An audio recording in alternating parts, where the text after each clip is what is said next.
Okay, we can start. So, welcome everyone to Angel Asia Live. We are really happy to have you all here today, Angular developers, enthusiasts, and community members joining us from a different part of the world. Today's topic is using Google Antigravity to improve Angular development speed. This season is all about working smarter and faster with Angular, improving developer productivity, reducing friction, and leveraging modern tooling and ideas coming from Google's ecosystem. If you create about if you care about faster Angular development, uh, better developer experience, modern Angular workflows, and staying ahead in Angular ecosystem, then you are absolutely in the right place. Now it's my great pleasure to welcome today's speaker, Jason Warner. Jason is Angular enthusiast and passionate mentor and active Angular community meetup organizer. He also an aspiring writer and Angular GDA, constantly sharing knowledge and helping developers grow through the community work talks and the membership. Jason has a deep understanding of Angular and modern development workflows, and today he will guide us through how Google Antigravity can help improve Angular development speed and efficiency. Jason, we are really excited to have you with us today. Welcome to NJS again. The stage is yours. Thank you so much. I'm happy to be back. I just sent a request to share my screen. Um, Yeah, yeah, okay. okay, let's go ahead and share screen one. We're going to treat this a little bit like a live share. Where did my chat go? I want to make sure that I can see the chat in case questions come in as we're talking. There we go. Perfect. All right, we're set up and ready to go. Thank you again. Man, NG Asia has been a lot of fun. You guys are an amazing community. I am very much looking forward to this.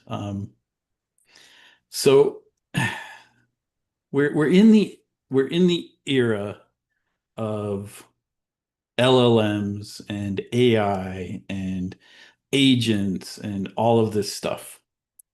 Um, and there are, oh, is this not working?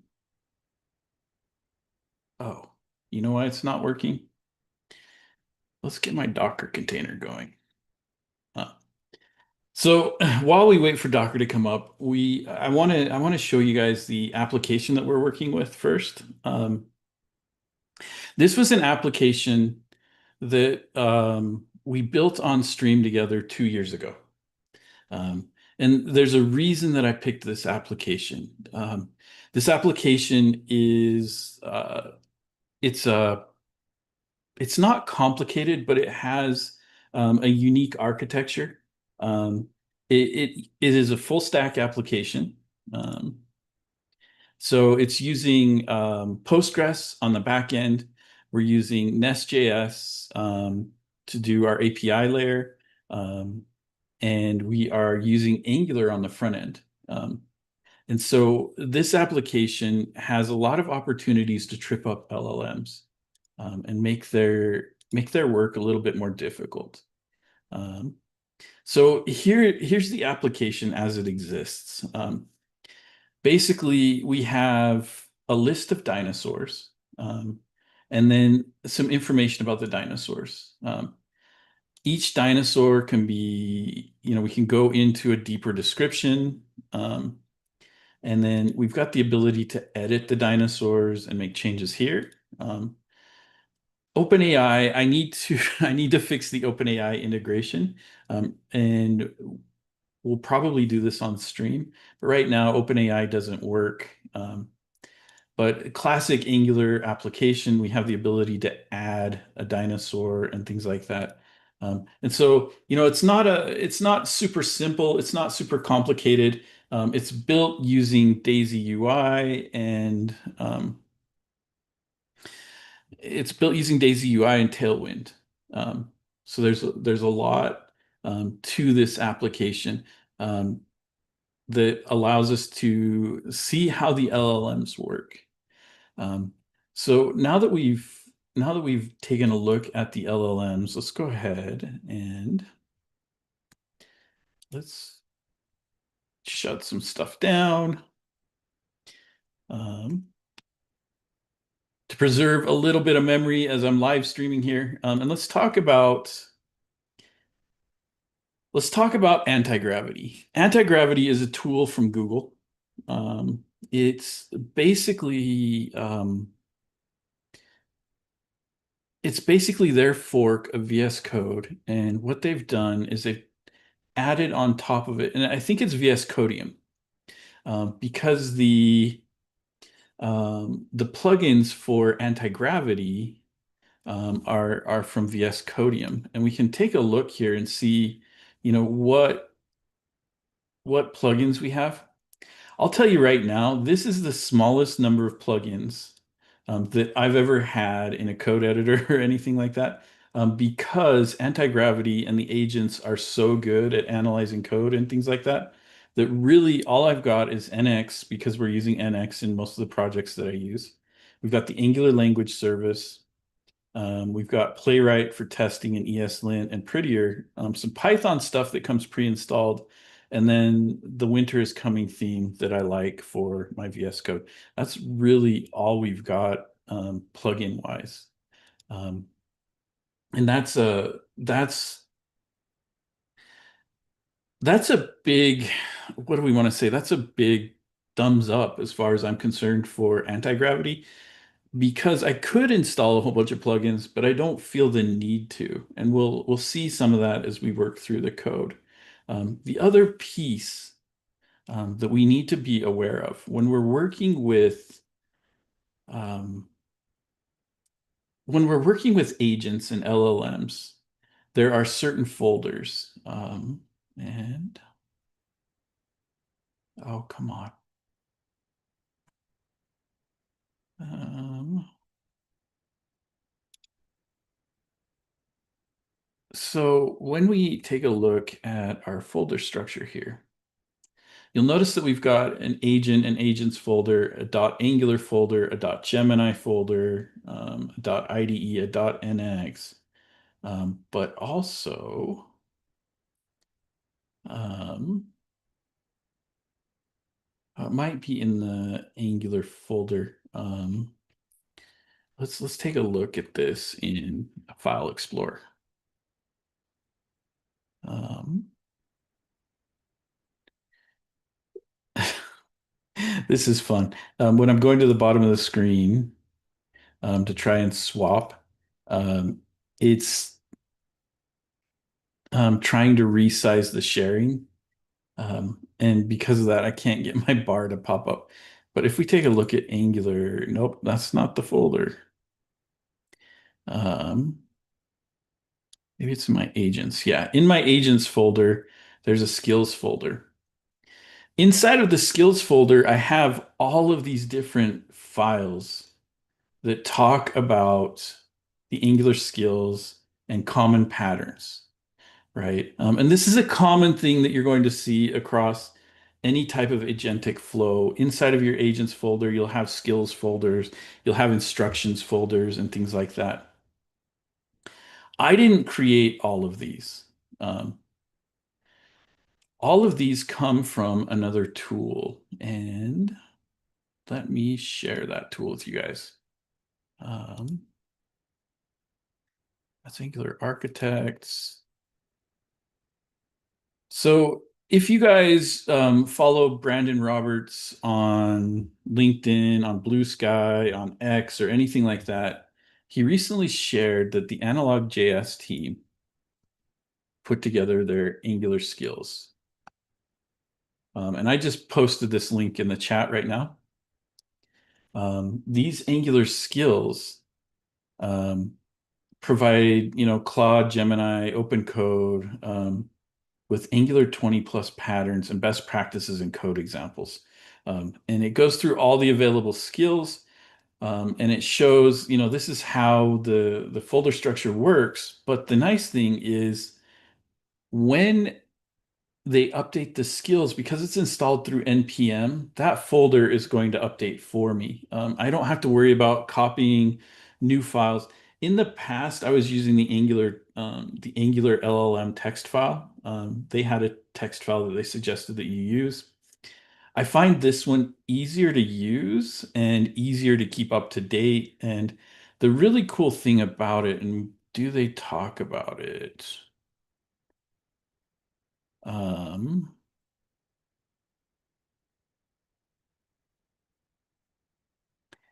I'm not sure if they talk about it, but the really cool thing about the analog.js installer is when you run the npm install for the analog.js installer, it presents you with a list of all of these skills.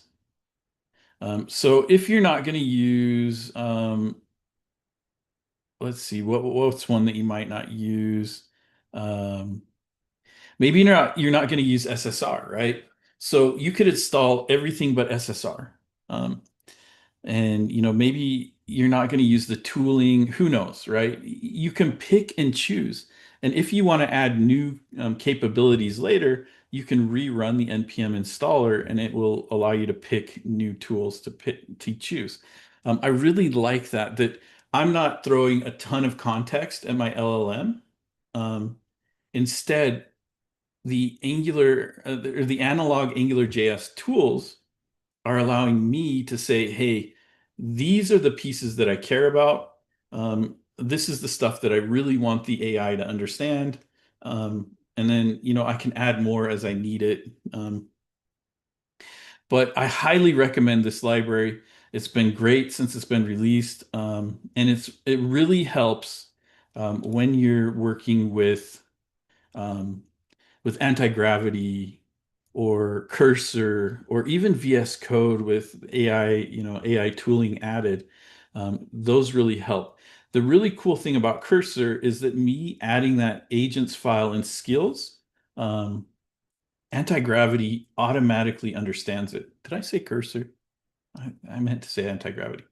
Anti-gravity automatically understands common LLM folder structures and automatically adds them. Um, One last little piece of housekeeping with anti-gravity. And this works the same way across a lot of the agentic stuff. So if you do agentic in VS Code, if you do agentic in Cursor, whatever, you usually get something similar to this. My suggestion, set it on planning mode. Um, Fast mode should probably be named YOLO, because planning mode allows you to see what the LLM is suggesting to do, um, and then agree with it or disagree with it. And we're going to see some of that. I've got a bunch of stuff that we did on stream this week that I want to show you, because we we've got a limited amount of time, and I don't want to take a bunch of time up just waiting. So we're going to go through some of the stuff that we talked with the LLM on. We've been using Claude Sonnet 4.5, the thinking one.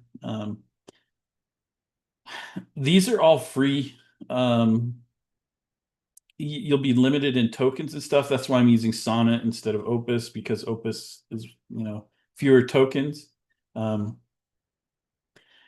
I also have, actually, these are all free. I don't have anything in here. And you can see right here, it's telling me, hey, you can upgrade. So everything we're doing is entirely free within anti-gravity. So let's take a look at kind of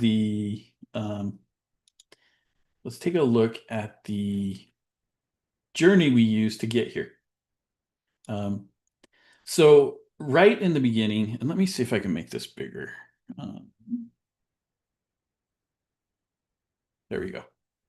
Is this big enough? Can you guys see my agent stuff over here? Um, Yes. if okay, if I need to make it bigger, just let me know. But anyways, um, we just started off and I just said, hey, it's been 2 years since I worked on this project. Give me an overview of the architecture and design. Um, I think this is an important phrase to use with agents. Provide your level of confidence with your overview. And then this is kind of a joke. In the past, it was found that if you added do not hallucinate to your prompts, that some LLMs behave better. I don't know if that's the case with Claude. I just added it as a joke because I thought it would be funny. So then anti-gravity is like, okay, we'll explore this for you. It analyzed everything, and then it realized that we're using Angular, so it started looking at the packages directory and the Angular and Nest.js structures. Um, and then it kept exploring and started looking at key files, and then we got this overview. So based on the overview, it's an NX monorepo. This is 100% correct. And it's a full stack dinosaur CRUD application. This is correct. We're using Nest.js. We were using Angular 17, and we are using Postgres with Prisma to do the ORM mapping. This is all 100% correct. The project structure, it goes through and it says, hey, the packages directory is where everything is stored. So the Dynos API is the Nest application. That's correct. There's a testing. Angular Dynos is the front end application. That's correct. And there's some end-to-end testing, right? And then it recognizes that, hey, there's some Angular libraries. We broke up our UI into UI components. We've got GraphQL client code that's auto-generated, UI code, components. This is the OpenAI integration. And then we created our own custom RxJS operator. Then it goes through the back-end architecture, giving us a whole bunch of information. Goes into the design patterns used, and then the endpoints used and all of that. The front end, again, Angular 17.1. State management, this one surprised me. It's using component store and signals, signal store. This was surprising to me because I haven't used component store in so long, and it was interesting to me that I would mix the two. And we're going to see later that I even tried to call the LLM out on this, but it's 100% correct here. This is the state management. And this is the power of using LLMs to analyze code bases. I would have assumed that I was using NGRX signals, and I still thought that I was correct because of the way things were structured. And it was structured in the way that I typically use for signal store. But no, the LLM called this out correctly. We're using Apollo Angular, and we're using Tailwind and Daisy and SCSS. And then we're using the Angular CLI with Webpack. This is kind of correct. The build tool is actually NX, but we give it a pass because it recognized what's going on. Gave us some information um, on the layout of the directory, but this is what I really liked. It gave us the routing. So the root routes to Dynos. This is the home component that lists the dinosaurs. We've got an add component and we've got a details view. The details view is what allows us to edit. And it goes through the home, the add dyno, the details, the table component, the model for deletion, and a whole bunch of stuff like that. The architecture patterns, we're using standalone components, that's true. We're using lazy loading, using the load component, which is absolutely true. We highly optimize this application for small bundles. And one thing that's really cool, and I forget that I can't do this, so let's go here. If we take a look at the bundle size, in the development bundle, notice that the main JavaScript that's sent to the browser is 11K. So we've got that entire fully functional Angular application fits in 11K, which is incredible. It's only possible because we're doing standalone because we're using modern Angular with lazy loading, right? There's a whole bunch more code for our application. But to get the application up and running, we just send 11K to the browser, and then everything else is lazy loaded, allowing the application to feel more responsive. The styles are a problem. Like we've got, 7 times the amount of bytes sent over the wire for our styles versus our actual application. And the reason for this is we're using Tailwind, we're using Daisy. There's a bunch of extra stuff here. We've talked about on stream ways of optimizing this. But think about that. We've got an entire Angular application that looks nice, is responsive, works well, and the entire bundle is less than 100K. Back in the Angular 9 days, this would have been unheard of. So the amount of work that the Angular team has put into bundling and things like that has been really, really cool. And I like the fact that it called it out that we're using lazy loading. And then, calls out that hey, we're using features organized into NX libraries. Great. It even goes in and grabs the database schema from Prisma. And then it goes through the data flow. And I mean, it gives us so much, but it also gives us some nice, this is how you can start the application. Um, and then, it goes through, these are what you're using for this. And then it gives us a confidence level. I'm 90% confident, right? What I'm confident about, the overall architecture, NX monorepo, Nest.js, and Angular. It's totally correct on that, right? The tech stack and dependencies, it was correct. Backend structure, correct. Front end routing, correct. Database schema, correct. Library organization pattern, correct. These are all correct. What it's not confident about, and this is why I asked for it to give me, confidence rating. Um, it's not confident about how NGRX stores are used. It's not confident about the custom RxJS operators that we created. It's not, you're right. There's a bunch of stuff here that it's not confident about. And then it's like this appears to be a demonstration learning project, and this is totally true, showing off, right? And this is where I tried to call it out. I was like, hey, I on stream, I'm like, why would we mix component store with signal store? So I just like, hey, what components are using component store versus what components are using signal store? And again, I asked for confidence level. And so it went and analyzed it. Component store is only used in one place, the Dino CRUD store service, which is only used in the home component with 100% confidence. Oh, it's used in the home component in the Dinos table. This we're going to take a look at today on stream. And let me grab my phone so I can watch my time just a little bit. Um, we're, I want to make sure that we leave some time at the end for questions, right? Signal store, everything else, right? 100% confidence. And so it gives me a summary and goes through stuff. And this is the point where I'm like, hey, this project is way out of date. What would you suggest would be the best way to upgrade? So the recommended upgrade strategy was to use NX automated migration. This is correct. 100% correct. Um, However, this strategy to do npx NX migrate latest was not the right way to go. And when we tried this, it failed miserably because we were 4 versions out of date.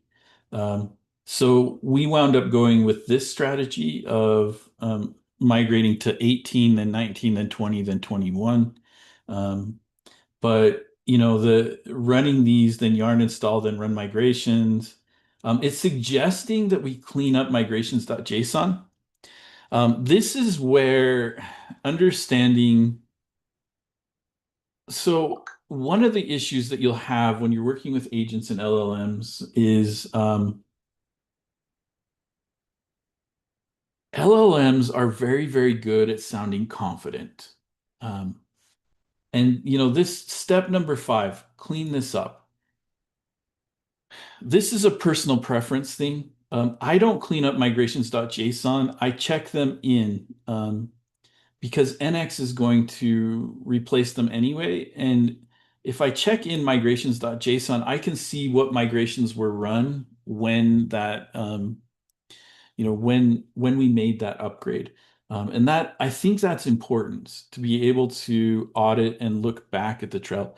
So again, one of the things that when we're working with agentic flows, when we're working with LLMs, be ready to be skeptical.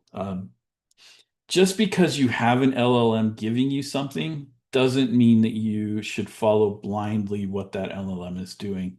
Um, and this is especially important when you're doing vibe coding or you're doing code gen. Um, One of the things that um, I've been talking about with others is, let's say you have a massive code base. Um, and let's say in that code base, the teams have been using nested subscribes with RxJS. Um, you decide to educate all of the teams and every engineer at your company to say, hey, we don't do nested subscribes anymore, right? And so from that point forward, everybody stops using nested subscribes, and everybody starts using whatever new pattern you put into place for for handling, whether it's switch map or who knows what you did, right? um, and On the other hand, when you're running like an LLM, LLMs are basically the description I heard from somebody yesterday that I really liked was LLMs are basically a best guess regurgitator. Um, right? LLMs take as much context as possible and then give you their best guess. And part of that is you can tune all sorts of parameters about how LLMs generate what they send back and things like that. And that tuning allows that best guess to be, more consistent, or, you can get wildly different things, right?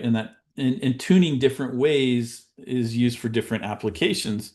If you want like a more natural sounding chatbot, you may tune certain parameters to allow the chatbot to have more freedom in the tokens that it generates. However, with like a code or something like that, you probably want to tune the chatbot, or you probably want to tune the LLM to be providing the most likely tokens in most cases, right? Um, and so in that case, your skills as a developer are, or as an engineer, are way more important. And the reason that they're way more important is, if we go back to the example we were talking about, um, and let's say you've been asked to add a new feature in a code base that has a whole bunch of nested subscribes, right, from RxJS. Um, and you decide to use an agent to do the code gen, and you go into your agent instructions and you say, hey, don't use nested subscribes, right? That's context that's fed into the bot or into the agent. However, a lot of other context that it's going to get by looking at files and things like that in your directory are going to be using nested subscribes. And depending on the settings and the tunings, you may get nested subscribes back, right? This is one example of why, even with agentic flows, you should be verifying what the agents are generating. It's why your skills as an engineer are very, very valuable. Agentic flows and agentic tools are going to make you much more powerful as an engineer. Um, right? Like all of this stuff we just went through in the beginning. Um, it would take me, it took the LLM maybe 3 minutes to generate all of that stuff we went through in the beginning. as a person, that's probably a day or two worth of work for me to go through, verify everything, right? Step through, jump into code points, be like, oh yeah, oh this is interesting, right? And then I might go down rabbit holes and be like, oh this is weird, and follow something and get distracted from my. I'm trying to understand the code base, right? With an LLM, I can get the highlights, and this is one of the things where I think agentic flows and LLMs truly shine. Um, they're pattern recognition machines, and so they're going to recognize patterns, especially if you give them the tools to recognize those patterns, like skills files and things like that. Um, but anyways, the option we wound up choosing was the manual version bumps. But what I really liked about Claude was it went and said, hey, from Angular 17 to 19, this is what happened. From Angular 17 to 20, this is what happened. Um, and so we got a whole bunch of things. And then it's like, hey, watch these, right? NGRX signals is still evolving. And some stuff here, and then it gave me some good ideas. Get a clean working directory, absolutely. Create a branch, absolutely. And this I think is one of my favorite ideas, and especially when you're using agentic flows, and if you don't use kind of the safer planning mode, um, for sure have a branch going, and make sure you're committing often to that branch, because you want to be able to see what did the LLM change. And we'll take a look at some of that. Uh, After migrations, it's really cool that it told me to run NX reset. This is something that I forget often, and having Claude tell me to do this was really, really cool. And then it's telling me, hey, run the lint rules, upgrade Prisma and just some stuff like that. This is where it was wrong, where it just said, "Hey, just do this." It wasn't good, um, but we got through it. And then it just said, "Hey, we upgraded NX and Angular, but some of the other libraries are really out of date. What should we do?" And it sat here and thought about it, um, and it sees, "Hey, we upgraded to Angular 21. We're at NX 22." Um, but we needed to upgrade NGRX. It was still at 17. Um, and a lot of other stuff was out of date. So we decided to take well, and at this point it put together this implementation plan, which I really liked. So it generated this entire file. It even gave us, hey, if you're upgrading Tailwind from 3 to 4, there are breaking changes. ESLint to ES not 8 to 9 breaking changes. And it gave us a whole bunch of breaking changes here. And it even talked about, hey, Prisma is a potential problem. And then it, here are the proposals and things like that it went through. It even gives like some information about, what to do, and gives some good. So like it links out to the Tailwind migration guide. And right, it gives us a 60% confidence level here. One thing that I was sad about is that it didn't recognize that NX had a tool to help make this migration jump. And then, right, these are the low risk changes with high confidence. Um, and so it goes through a bunch of this stuff, and then um, gives a whole bunch of ways that we can validate and verify stuff. But then it gives a recommended order, right? So to do the minor patches and updates, we did that. The NGRX migration, this is something that I want to dig into because it gives us some information um, on how LLMs work and confidence levels. Um, One other thing that I didn't mention is you can comment on any specific thing generated with this comment, and it adds context to the LLM in the future, which is really, really helpful. Um, and then, it gives us an estimated time. So, um, it recommended starting with phase one. Great. I'm ready for phase one. Can you give me a step-by-step instruction? So when I asked for that, it generated this file. This file is great. You right? Create a branch, clean the working directory. These are all really good instructions. And then it says to upgrade to NGRX packages. This comment is bad. Um, we don't want to use yarn. Um, and then, right, upgrade the testing libraries and then stuff like that. And then it goes through all of this stuff. And it even generated a task list for us. Um, so it set this up, created the instructions, put the file there. So then I asked for the steps. That's what generated the phase one steps. But I was not happy with the upgrade guide. So I said, hey, I have NX in this project. Let's use NX migrate instead of adding the yarn packages directly, right? This should pick up migrations from version to version. This is one of the things about LLMs and the way they're trained that I don't even know. It gets on my nerves sometimes. Excellent point. Great. I don't care that it's an excellent point. And then you're absolutely right. Migrate is the best approach. And then it just basically says it will handle the NGRX package upgrades and run automated migrations, right? Basically, it's rephrasing what I said. Um, and so using NX migrates, it goes through and creates all of this stuff. But in the steps, and I don't have this one anymore. It said that, oh, see right here in these steps, it's saying, hey, just tell it to migrate NGRX store.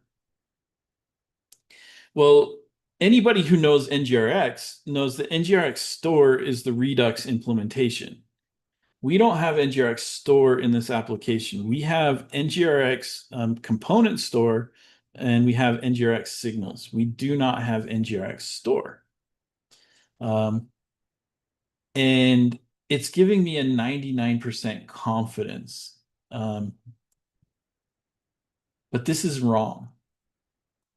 And this is where again our skills as engineers are important. Um, based on what the LLM has been trained on, a good majority of projects that it's probably seen in GitHub and different repositories probably had NGRX store. And so it's giving me a 99% confidence level that this will be the right way to go. This is going to cause problems. We don't want to do this.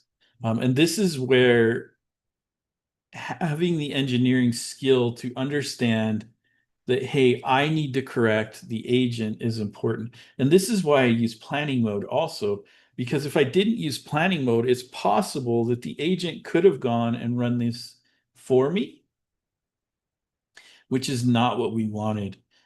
So I just said, I don't have NGRX store in this project. I think the migration would cause problems. And again, right, excellent observation. Nothing like if if if this was two humans having the conversation, right?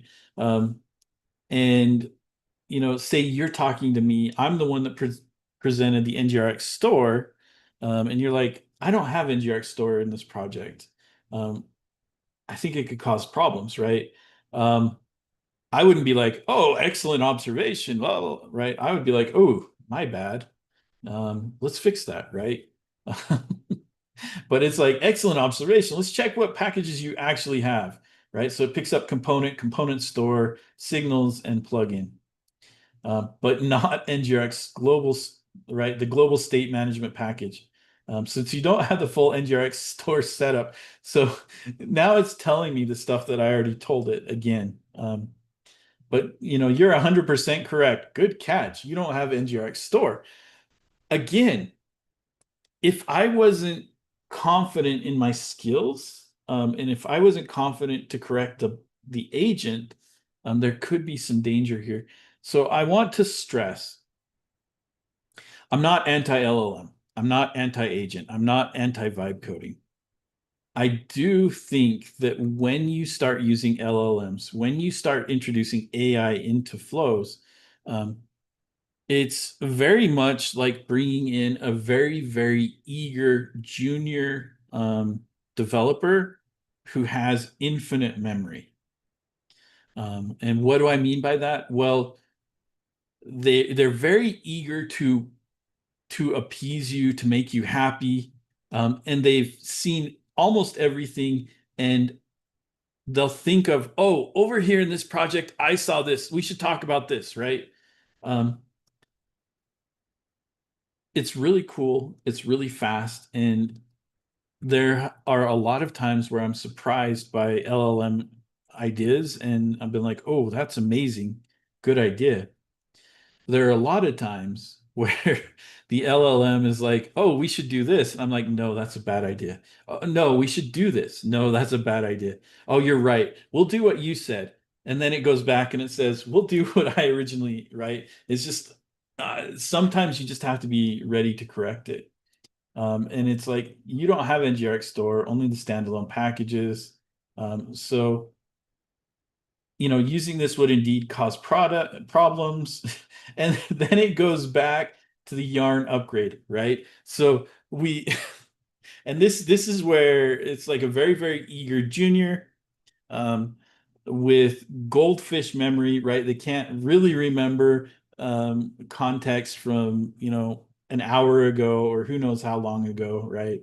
And so it's like, the best way to do this is just to use yarn add, right? So we corrected the problem that it had with NGRX store, where it was saying, hey, use NX migrate with NGRX store, but then it turns around and it says, no, the best way to do this is we're going to use yarn, right? And what's better is that it gives me a list of reasons why it thinks that this is better, right? No risk of adding unwanted NGRX store dependency. Great. I didn't want that. Simpler and more direct. Maybe. No migrations needed. Your code is already compatible. We don't know this. Right? But it's confident. It's giving me a green check mark. We're going to go ahead. And then you control exactly what updates. It's giving me a 98% confidence level. This is bad advice. Um, and again, I'm not faulting the LLM here. If we look at like the code that's available in the wild, and I brought this up on stream too. If we look at the code that's available in the wild, the majority of code is jQuery code, React code, and then probably Angular code. Well, React probably isn't using NX. jQuery definitely isn't using NX. So it's recognizing that I'm using the Yarn package manager, and it's like, this is the right way to do it. It's not. And so, right, we correct it. Your advice to use Yarn instead of NX migrate is bad advice. It will miss any migrations added by the NGRX team. This is an important piece of research that has come out recently with LLMs. If we're sugary in our language with LLMs, and I do this sometimes, and it's funny, but I'll find myself saying please and thank you and stuff like that. LLMs are trained to operate on language like that. There's an interesting bit of research out right now that says that if you're more stern with your LLMs, and even to the point of being like negative with your LLMs, you can get better results out of your LLMs. Here, I'm being stern with the LLM, right? Your advice is bad advice. It will miss migrations not added, right? Um, and again, it comes back, you're right. I apologize for the bad advice. You should always use NX migrate to ensure, right? And it goes through all of this stuff. And now it recognizes we have to use NX migrate and we don't have NGRX store. So now it gives me NX migrate. I ran this command and it was fine. Um, NGRX was able to go from 17 to 21 with no problems. It grabbed all of the migrations that it needed. Um, so that's what we did. We migrated to the latest, and that's where we are now, right? And I wanted to walk through this interaction um, with with you guys today, specifically because this interaction is an important part of the way LLMs are today. If we go into a task with LLMs, and Antigravity is an amazing tool, Cursor is an amazing tool, Claude, Gemini, all amazing tools, right? Um, but they are tools. And beyond that, they're tools that can be faulty and make mistakes. Um, so we need to be careful um, when we're using these tools that we are confident in our skills so that we can help with mistakes. And sometimes we're not confident, but never be afraid to prod at the LLM and be, hey, I'm not sure this is correct, right? Give me a confidence level, things like that.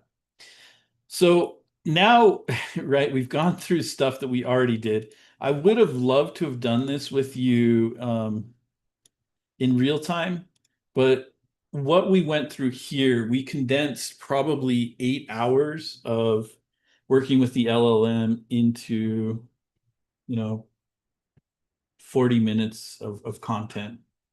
But I think it's an important thing to understand. The LLM absolutely shined in these upgrades. However, I had to understand my role and help the LLM give me the best answers possible.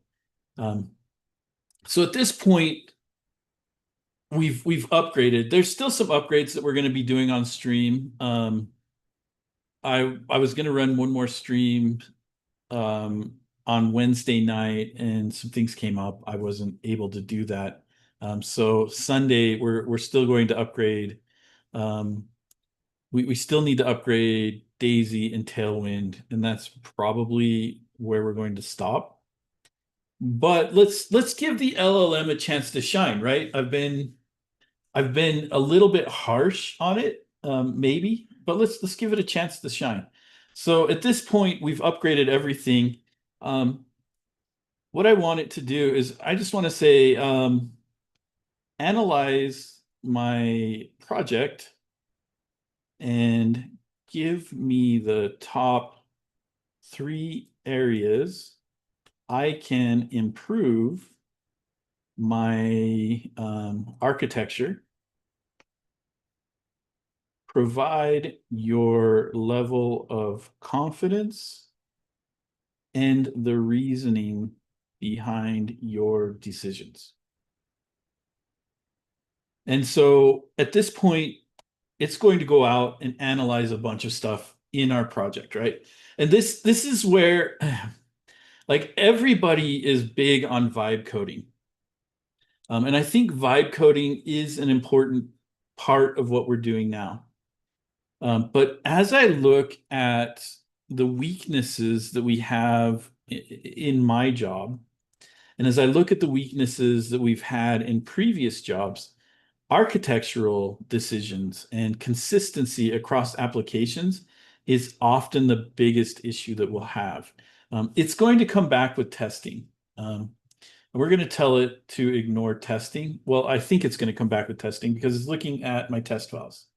Um, but where I think a lot of value can come into an organization is if we start adding hooks, you know, hooks into our maybe our GitHub repos or wherever our repos exist, right? If we do a pre-merge hook, and in that pre-merge hook, maybe we have some governance, right, organization wide that we want to apply to our projects. Um, Maybe we have some security stuff that we want to look for in every project. Um, well, if in a pre-merge hook, or maybe a post-merge hook, um, we could have an LLM analyze what was added in that new director, in that new push, right? And tell us, hey, you should look at this because there's a security concern here. Or, hey, you missed some you missed, what do we want to call it, like some architectural direction, or an organization-wide decision. Because one of the things that's really, really difficult for us as humans is keeping a lot of stuff in context, right? If we could have it automatically analyzed for that stuff, it would be a lot better. So it went through and it analyzed a whole bunch of stuff. So the top three areas for improvement: error handling and logging strategy.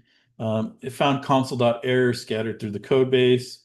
No centralized error tracking. This is a good one. Definitely something that should be looked into.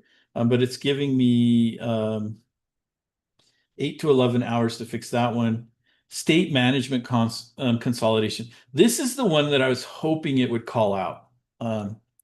And it didn't disappoint me with a 90% confidence rating. We're using both component store and signal store patterns.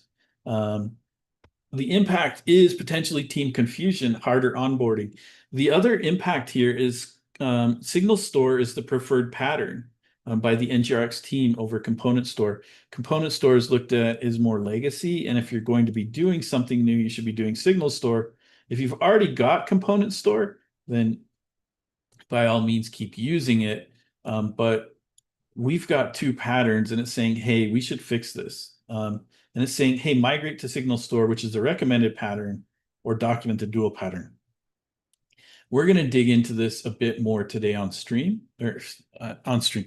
I'm so used to saying on stream. It's the problem of being a streamer, right? But we're going to dig into this a bit more here in the meetup. And it may continue in the stream, but this is the one I really wanted to dig into. I'm happy it picked it up. And then testing coverage. We knew that testing coverage was a problem. And so let's give it another shot before we dig into the architectural analysis. Um, let's tell it redo the analysis, ignoring testing, linting, and well, let's not remove linting, ignoring testing and back end concerns. Let's just see what it comes back with. If we tell it that all we really care about is Angular, right? The meetup is NG Asia. Obviously, we're Angular focused, and let's see what Angular patterns that it comes up with that I can do better at. Um, this is where I think, I mean, the amount of work that it would have taken me to come up with these top three, and dig through all of the code. This is where I really think agentic is a big deal. Um, and it gives us superpowers as engineering leads, as architectural leads, as junior engineers, as senior engineers, as coders.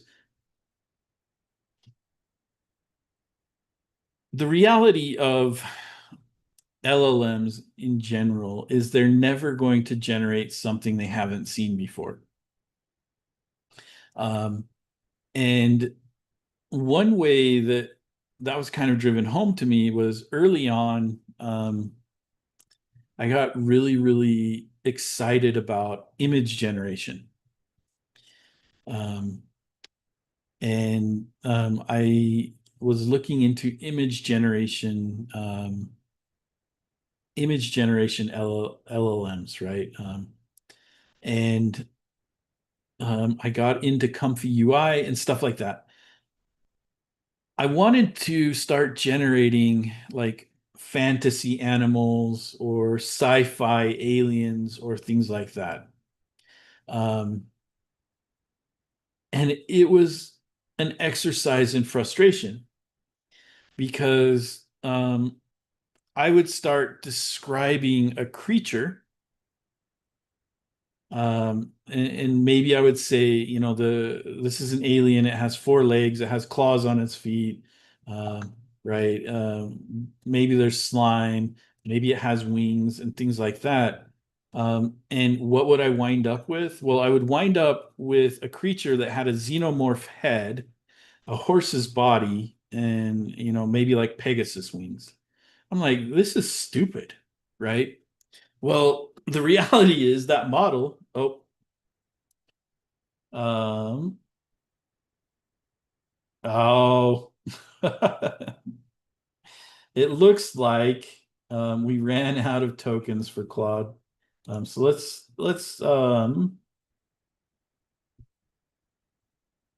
go with we'll go with the Gemini 3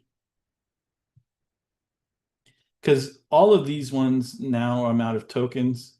Um, so we'll go with the Gemini 3 Pro High, and we'll see if how Gemini does versus Claude. I found Claude to be a much better tool in general, um, but um,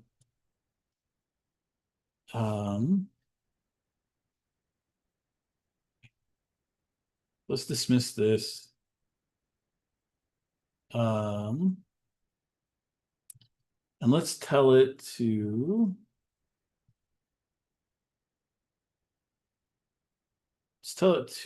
undo up to this point, and we'll just tell it to redo the concerns again, right?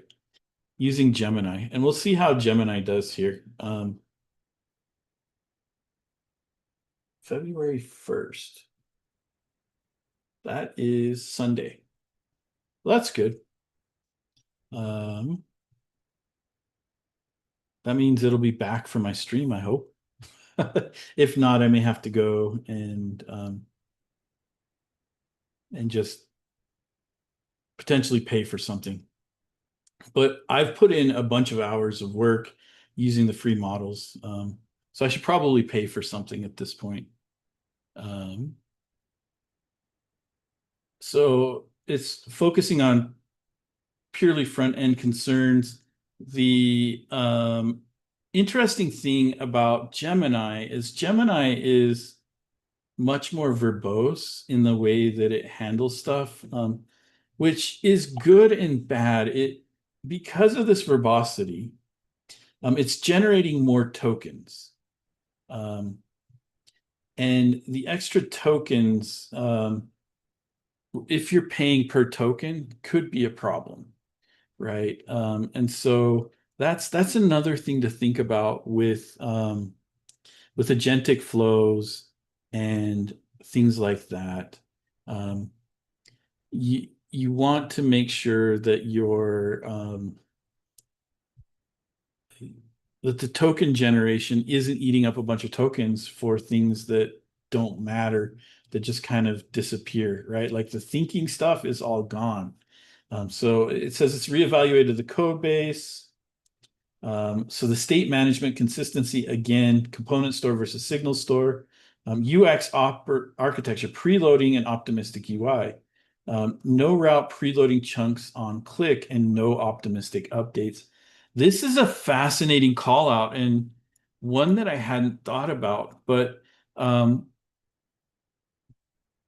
this again is why I think LLMs are a tool that give us as engineers superpowers. Um, and we'll take a look at this also. But I hadn't really thought about this. Um, and this may not be worth the investment in time, and that's a decision that we can make later. But it's calling out that, hey, I'm not preloading any chunks. And instead, anything I do is waiting for user interaction. I could go into my defer stuff and set it to be more optimistic. And the benefit to that is the stuff that Angular needs to load, it's going to load right away. And then once it goes into an idle mode, it'll start prefetching bundles for me. I really like this call out. Amazing call out. And we got this call out by just asking it to analyze our architecture and give us ideas. It's giving us an 85% confidence rating. I really like this, right? Preload all modules and implement optimistic state updates for a premium app feel. This is a really good call out. Really like it. And then resilient error handling. Again, this is true. We don't really have a good error handling solution. But that's because this is kind of a demonstration in a free product. I don't want to go set up something like Datadog or some other tool that will handle like my rum events and my error events and things like that. I don't want to set up Splunk for a tool that is more for demonstration purposes. So this is an amazing call out, but it's also not one that will probably actually, this is a good call out here. A network wide, we should have toasts and notifications. This is a good call out. This isn't what I thought it was. I should read more. And then it gives us a full detailed report, the executive summary, which I love. This is very much a Gemini-ism. Um, when you see an executive summary and things, you're probably dealing with an LLM, something generated LLM-wise by Gemini. There are others that do it, but um, most consistently, I see it from Gemini. Um, so Angular and client side, state management consistency. Again, the signal store consolidation. We're using two. We're using the component store and signal store with proper dependency injection tokens. Great. And it gives us this information about the mental overhead. Signal store provides finer grained reactivity out of the box. This is totally true. We agree. It says to migrate this. And here's the other cool thing about anti-gravity. Notice that when I hover over the Dyno CRUD store service, it highlights. So as soon as I click on it, it will take me to the file that it's talking about. So this is a big help also. So we'll be migrating it to Signal Store. We'll take a look at that. Lazy loading is present, which is good. And then it's saying, hey, we're using load children. Again, if we click into it, we can see that on the dynos path, we're using load children to load the dyno UI and then provide the routes. And so, we can go straight to the code that it's talking about. And um, and again, like we can look at the app config, right? With preloading. So this week with preloading is actually a pretty easy one to make. And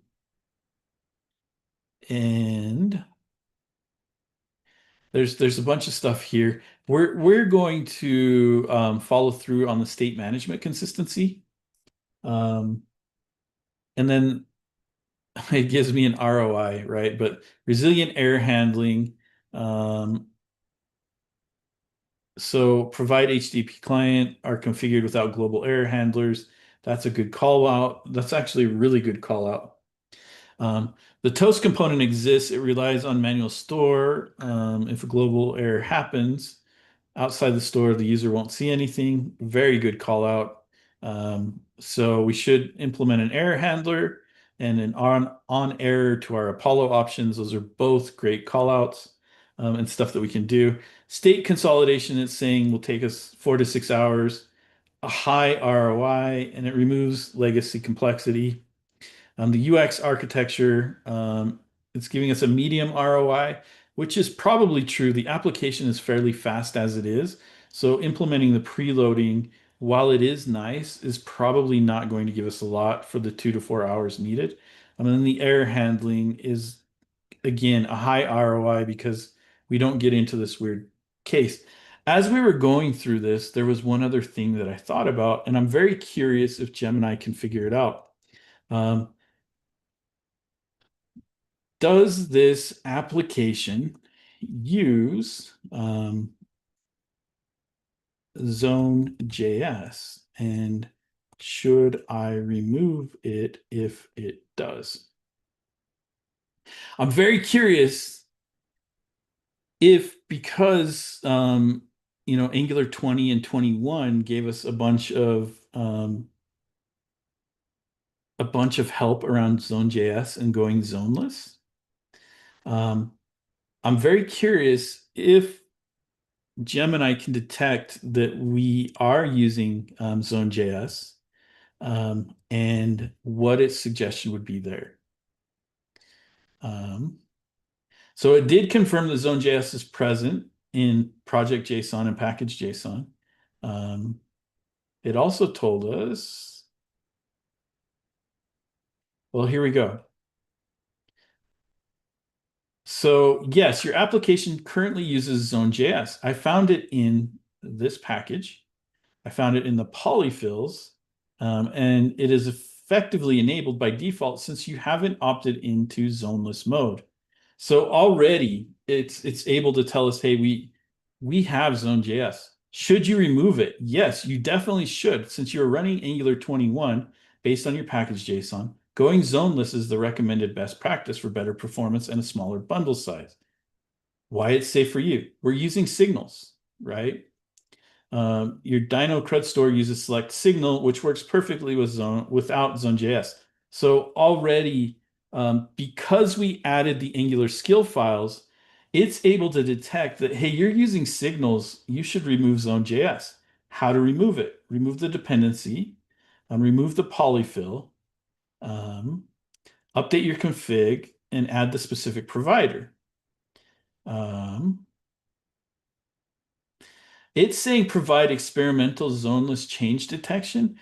I think that was renamed in Angular 21. Um, let's remove Zone.js. So to do that, in the appconfig.ts, so let's go ahead and pull up our appconfig.ts, right? And I'm sure a lot of you guys have done this um, in the past, but let's go ahead and make this zoneless. So here in our providers, our application config, so this is our Angular dynos. Um, and so we're importing Apollo, we're providing Apollo, we're providing the HTTP client, but here we want to provide um, zoneless change detection. So maybe our skills file is out of date. Maybe it's seen a whole bunch of experimental zoneless change detection, but we know that we can go with zoneless. There we go. So that makes us zoneless, but that doesn't mean that we necessarily have removed zone. Um, so we need to go to project.json. And actually, let's do this instead. Let's just search for zone.js. Um, so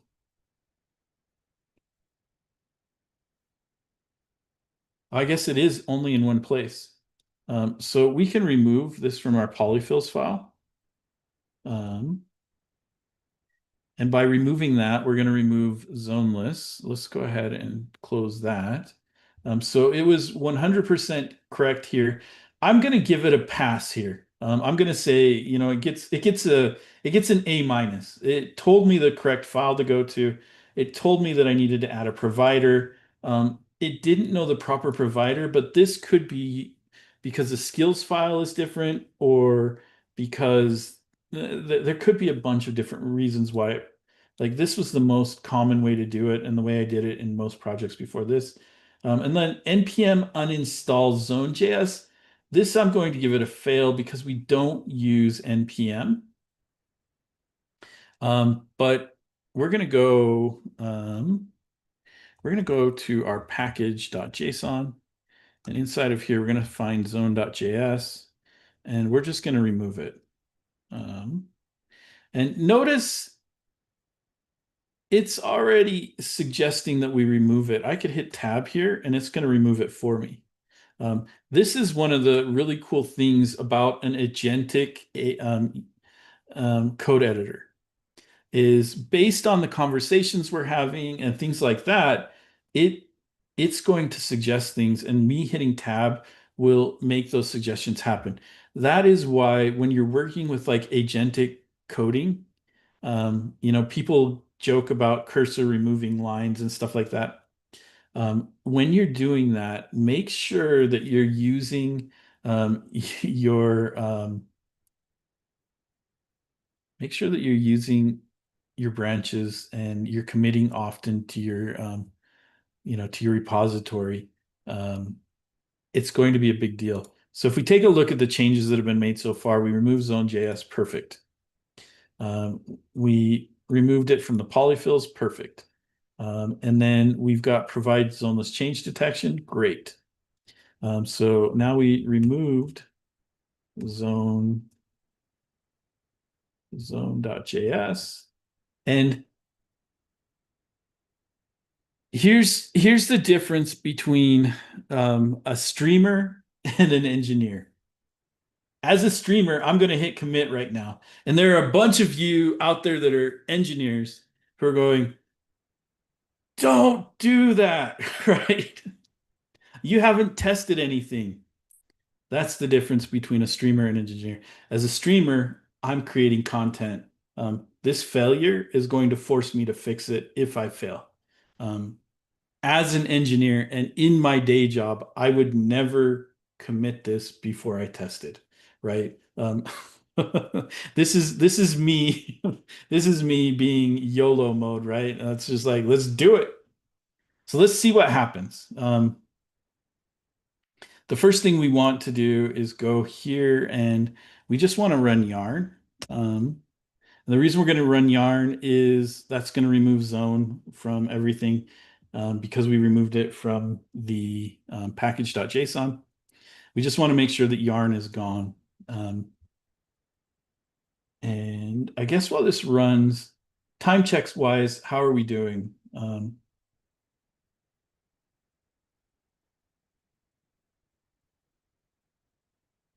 It looks like probably about 10 minutes, and then we can get into questions. Um, so it's trying to run migrations. We don't need to run migrations. This is my, so I use, and I'm just drawing a blank right now. Why am I drawing a blank? Um,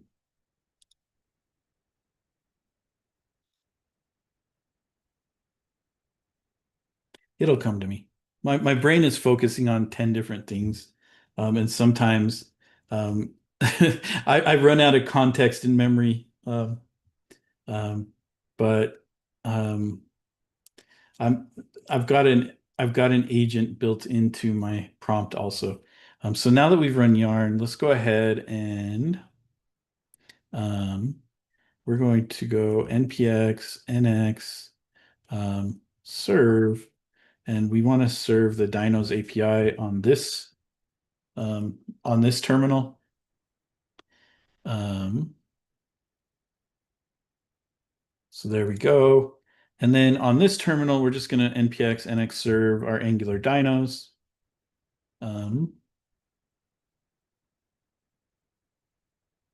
and this should have removed our zone, and we can check that. So notice by making that change, we lost the 95K that was being served in the polyfills. So we no longer have any polyfills. So now we'll call this 9 and we'll call this 1.5. So 10.5K, right? So we've gotten much smaller, and there's probably other things that were affected by this. But already we can see that zone is gone. So we're going to verify that it works. And we'll go here and we'll reset and let's bring up the console. So everything looks to be good. Oh, so we're doing provide zone and provide zoneless. And if we go here, we can see that we're zoneless, but we do have an issue. So let's go see where we're providing zone. This is, um, so let's go here and find provide zone change detection on main.ts.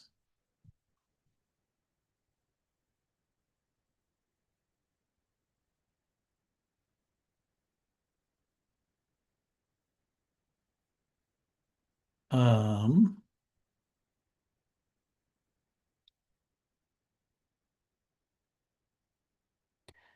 so in this app config here, this app config is an Angular Dino source app config. This main.ts is bringing it in from the app config. It's interesting that it would provide it here. This isn't where I would provide it. I think this was done by some upgrade automation. Um, so let's go ahead and save that. That should, so it rebuilt everything and um, so let's go ahead and refresh this. That error should, or that warning should have gone away. Um,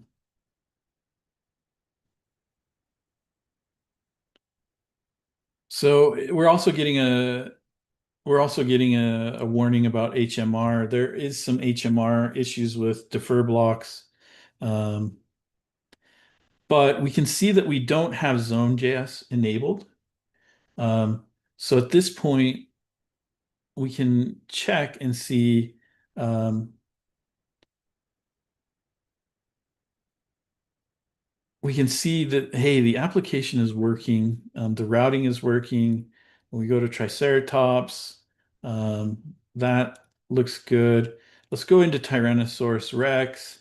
Um, we're going to say, you know what? It's not a giant chicken. Um, so we're going to take the feathers off of it, right? We're going to come down on the side of the debate that T-Rex did not have feathers. Um, And there we go. We can see that, hey, T-Rex does not have feathers. Let's go ahead and just add a dinosaur here. And we're going to call this dinosaur NG Asia.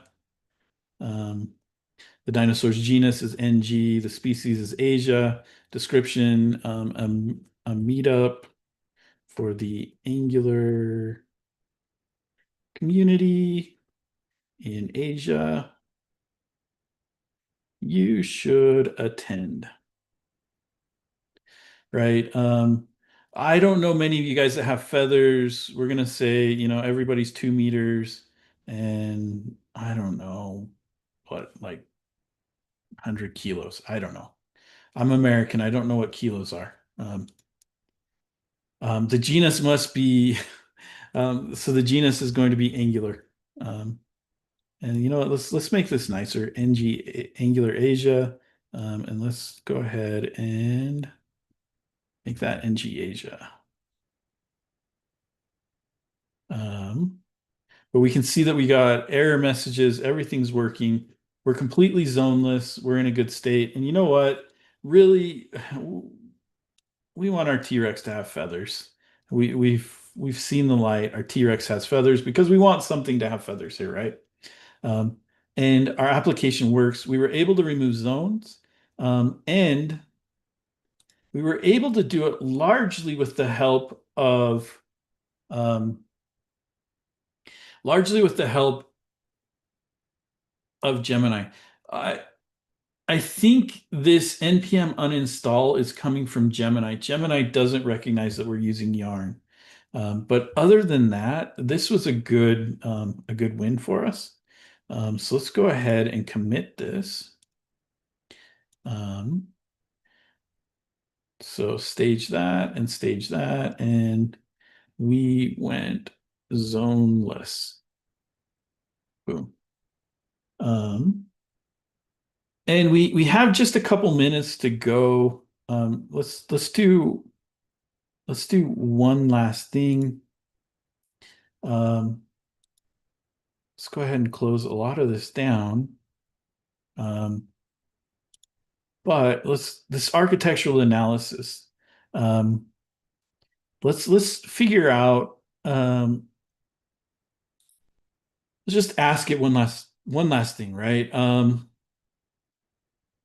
How would I go about converting everything to signal store? Let's just see what Gemini comes up with. We'll end on this. Um, but as you guys can see, vibe coding is powerful. It's here to stay. But where I think agentic and LLMs really shine is helping you. So when you write code and you're ready to commit, if you have an agent, just have the agent be like, hey, based on my changes, what improvements do you think I could make before I commit this? Or, or before I merge this, right? Or, here's the task that I was assigned, um, and here's the definition of done. Is there anything I'm missing before I merge this and call the task complete? Just so that you can be more prepared for for the code review. So it's analyzed this. It created a task list, plan highlights, um, new store, create Dino's CRUD store using NGRX signals. Perfect. Refactor the home component and Dino's table component to use the new store. Remove the legacy Dino's CRUD store service. And then ensure sorting, filtering, and deleting continue to work one for one. Um, so let's take a look at the implementation plan here really quick. So the goal is to migrate from this to a new one. Um, we've already removed Zone.js. User review required. This refactor changes the internal. This is really cool that it called this out. Proposed changes. Um, New dinos crud store.ts, create a new signal store. Um, so it's going to have dinosaur state, a sort ascending and has feathers, a computed sort direction, and feathers filter, both good. Because if we go take a look at our application here, Um, we do have this filter to determine only the dinosaurs that have feathers, which I'd completely forgotten to show off. So again, the LLM wins because the LLM is picking up on stuff that I'm forgetting about. Load dinos, and so it's giving us a whole bunch of stuff. Then it says, hey, delete this, remove the component store, and then we modify. So there's a lot going on here. This is a great plan. It's got a verification, how we can test it. I really like this plan. So we'll probably move forward with this plan in the near future. Um, yeah, that's what I've got for you today. I do want to open it up for some questions. And any comments or things like that.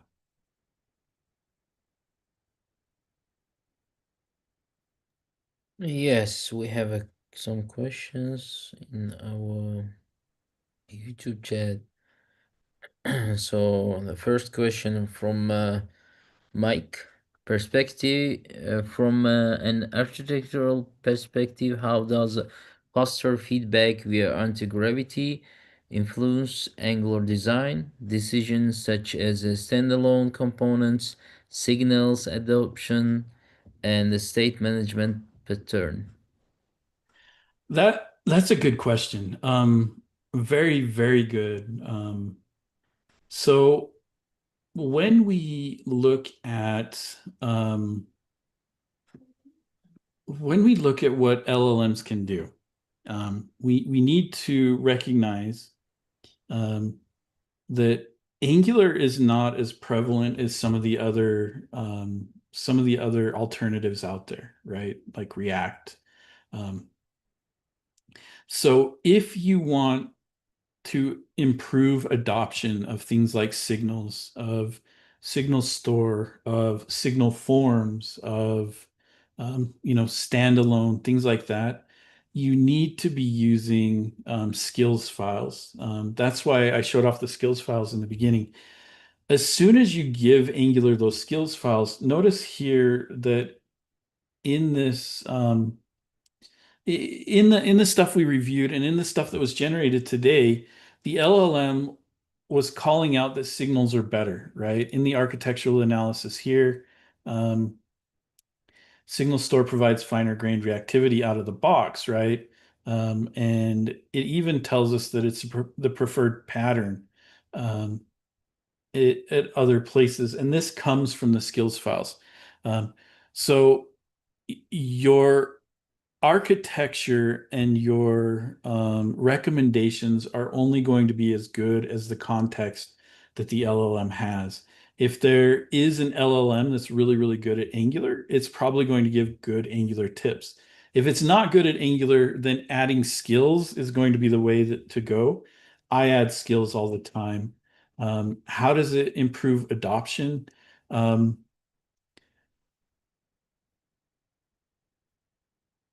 it's impossible for us as engineers to be aware of everything out there. Um, the adoption of things like this, I like to use tools like linting and things and LLMs as a way to teach myself. So when I enable lint rules and it suggests something from the linter, I want to ask myself, why did it suggest that? It's the same with LLMs. I look at the LLM as why is it suggesting that and what can I learn? So I think as it suggests more and more, you're going to get better adoption. But the suggestions are only going to be as good as the tools or the skills that you provide those tools. Um, Okay. Um, Next question from Daron. In a large Angular monorepos, what rail gains does anti-gravity bring to builds and the CI/CD workflow? um, yeah, that's a good question. Very good question. You guys are asking amazing questions. So where I work, um, we have incredibly large code bases. I have to be very careful about what I say here because I'm not allowed to speak for um, the company that I work for, but we have incredibly large code bases. And I don't want to talk about like the technology or stuff like that. I just have to be careful here. Agentic tooling and agentic flows allow you to understand massive code bases. Um, and I have been in my current role for less than a year. There's no way for me to know the code bases out there. And there are so many code bases and things like that. So when you're talking about super large monorepos or super large, just super large code bases in general, or even if your code bases aren't super large, but your mono repos are large because you're using like micro front ends, um, or on the back end, you're using microservices and stuff like that. Having a tool that can look at your mono repo and understand the dependencies between, the MFE that's injected in the shell, and how two MFEs might communicate and things like that, or or your microservices. What is the communication mechanism? and things like that, that's huge. So if you pull a large monorepo onto your machine and you use a tool like Cursor or Antigravity like we're using here, I tend to use Antigravity because it's free. Um, but as soon as you put that in place and you start asking questions, like one of the things in the past when I was using Copilot and code completion services, I didn't really chat with the LLM. In an agentic flow, like we're doing here, you can see a large portion of what I'm doing takes place in this window over here, where we're doing the agentic stuff, where we're asking questions. Hey, tell me about this, right? And a good example of that today was, this is a non-trivial code base. It's not huge, it's not small, right? I would put it in like a mid-sized application. Um, Being able to ask it, hey, are we using zone? And should I remove zone? And then have it analyze my project, be like, oh yeah, you're using signals, right? If we go back to this, um, should you remove it? Like it was able to pick up that yes, we're using it.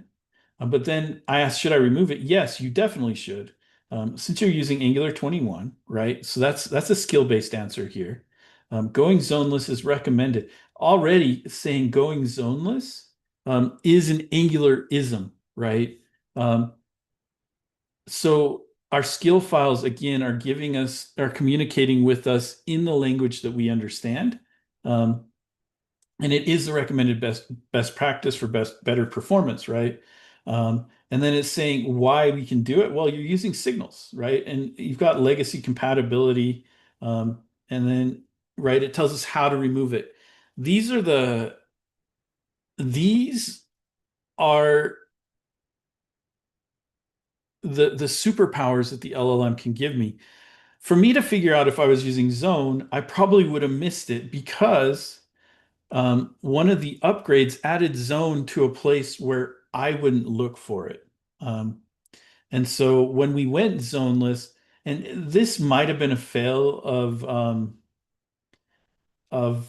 well, it is a fail. I'm not even going to say might have, right? It was a fail that it didn't recognize that we were using the provide zone change detection and tell us to remove that. But it got us 90% of the way there, and then a warning message saying, hey, you're providing both. Great, let's take it out. And now we're in a good place. So using a tool like this allows us to query our code and ask questions about our code. And then if we have good skills files, it can give us best practices, right? And that's the benefit, I think, when you've got large monorepos or large code bases. Okay, the last question is what metrics would you recommend t- tracking to prove that Google Antigravity genuinely improves Angular development speed in the production teams beyond the subject developer experience feedbacks? Oh, this one's tough. Very, very good question, but it's a tough question. And the reason for that is there's a lot of conflicting information out there. Um, there is information that says that AI generated code actually slows down experienced engineers by up to 30%, right? There's other information out there that says that that using AI in code speeds up organizations by 35%, right?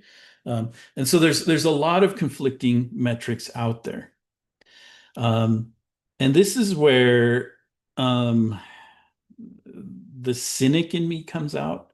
When you start introducing metrics, people will start to gamify those metrics.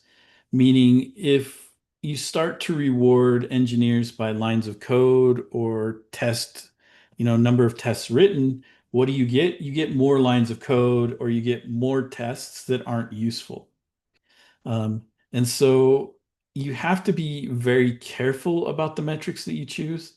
Um, but you also just can't throw a tool out there um, and be, well, maybe it works, maybe it doesn't. We don't know, but we're paying for it, right? You can't do that in a business either. So when I look at tooling, there are a couple of things that I want to see. Is it making my engineers' lives better? Um, and by that, are my architects feeling like it's a better tool? Are my developers, engineers feeling like it's a better tool? If that's the case, then tracking that happiness is probably a good thing. Um, and one way to do that is, you're going to have camps that don't like LLMs. You're going to have camps that love LLMs, and you're going to want to track real data. Um, so I mean, you can start looking at things like potentially velocity improvement. You can start looking at your architecture artifacts and are those improving? You can start looking at things like CI/CD failures, and there are various metrics that you can look at because what you don't want to do is introduce a tool that makes you less accurate and takes more time. Um, so be very, very careful with the metrics that you choose, um, and be very intentional about the metrics that you choose. If the metrics that you choose are, how many commits, you may have developers that gamify that different ways depending on whether they like it or not, right? So that may or may not be a good metric. It really comes down to knowing your organization, knowing your development culture, and understanding um, what what are your what are your KPIs, right? What are your key performance indicators? And how are you trying to move the needle that way, right? Are you trying to make your CI/CD failures less? Well, then start tracking CI/CD failures and see if introducing tooling is helping that. Are you trying to improve sprint velocity? Well, then see if the tooling is helping to improve sprint velocity. But I don't think that what you should do is introduce a tool and then make up metrics after you've introduced the tool. What I think you should do is come up with metrics that you want to track, right? Your KPIs, um, and then determine how you want to track those, and then look and see if introducing a tool makes those KPIs better over time. That's my suggestion. I don't have suggestions on KPIs to track. I know what KPIs I'm suggesting at work, but my organization is different than your organization, and my goals are definitely different than your goals. And that's where I mean, I'm going to be honest here. One of the best ways to come up with this is to go to, your LLM of choice and just be like, hey, we're looking at introducing agentic flows. These are, problem areas that we're seeing at our organization. What KPIs could we come up with? And then iterate on the KPIs that the LLM comes back with, and come up with some metrics that you can track. Just make sure that they're objective, right? That you can get objective data and that you can objectively compare month A to month B and see if there's progress or not. Um, that's my suggestion here.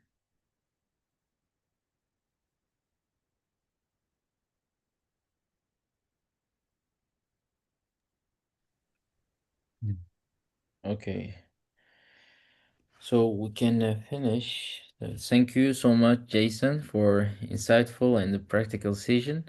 We really appreciate you sharing your experience and ideas on how Google Antigravity can help Angular developers uh, move faster and build a better application. And thank you to everyone who joined us today for your time, your questions, and your engagement.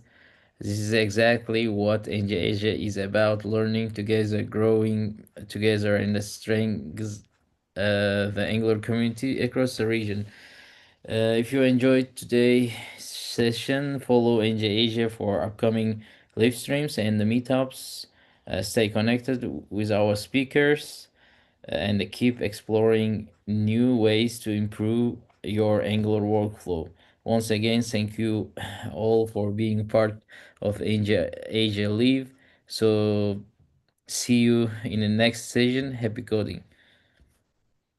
Thank you. Thank you for having me.